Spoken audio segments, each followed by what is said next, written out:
Well, Lauren, here we are on our 6th and final segment of Wild Wisconsin. And one of my favorites, too. Cooking wild game with the DNR's Jeff Pritzel and Chef Luke Zahm from Wisconsin Foodie.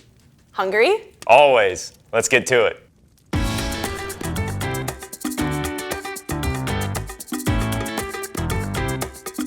Hey, I'm Luke Zahm. I'm host of Wisconsin Foodie on PBS, and today I have a very special guest, Mr. Jeff Pritzel from the Wisconsin DNR. Welcome. It is a pleasure, Luke. So we're gonna do some things today with venison that are a little bit different than a lot of us have kind of grown up eating.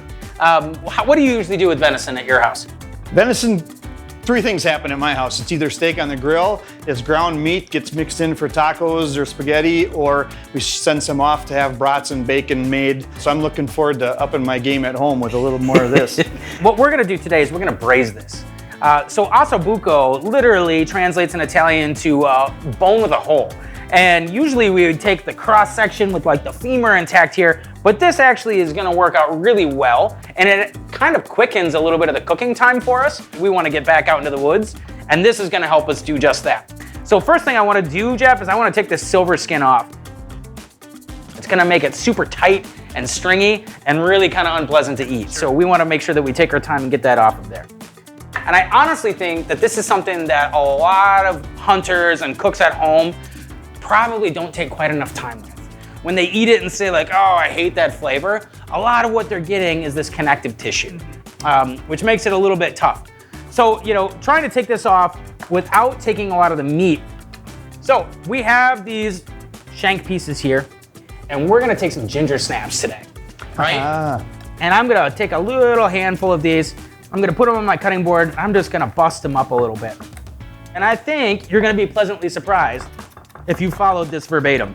Well, and I think, Luke, that's what's become attractive to a whole host of Wisconsinites that maybe didn't grow up hunting, but the food attraction is what's bringing people out into the field to collect their venison and then have the experience to do something like this is really growing.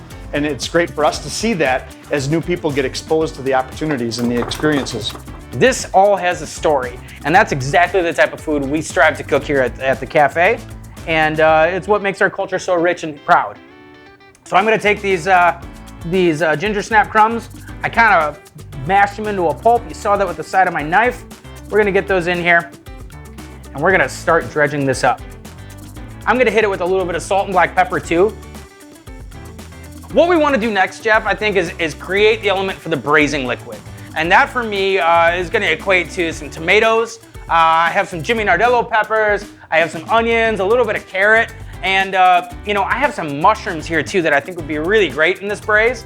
We'll put that in the pan, brown it up with some of this venison, and then deglaze it with red wine and kind of let her rip. How does that sound? That's awesome.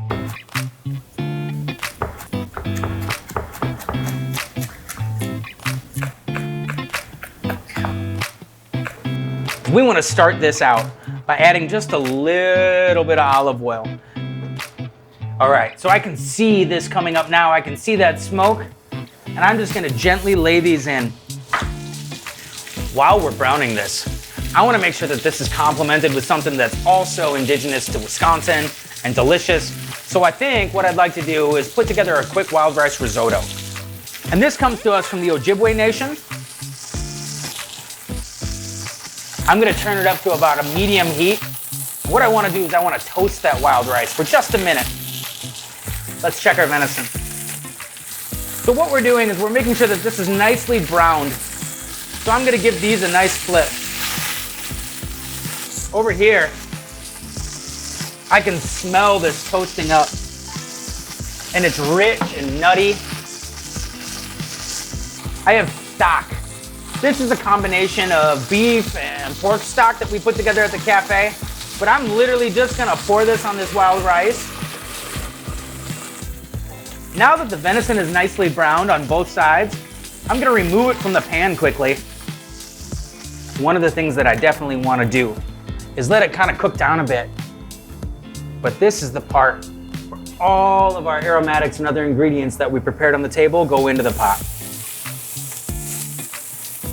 And this to me smells like a memory. Anytime I get onions and garlic in a pan and a little bit of tomato in there with a little bit of that venison, this is like eating something directly from my childhood pages. So, I'm gonna hit it with just a little bit of red wine. We are gonna add just a little bit more of that stock. We're gonna take our venison and we're gonna place this right back in here in this braising liquid.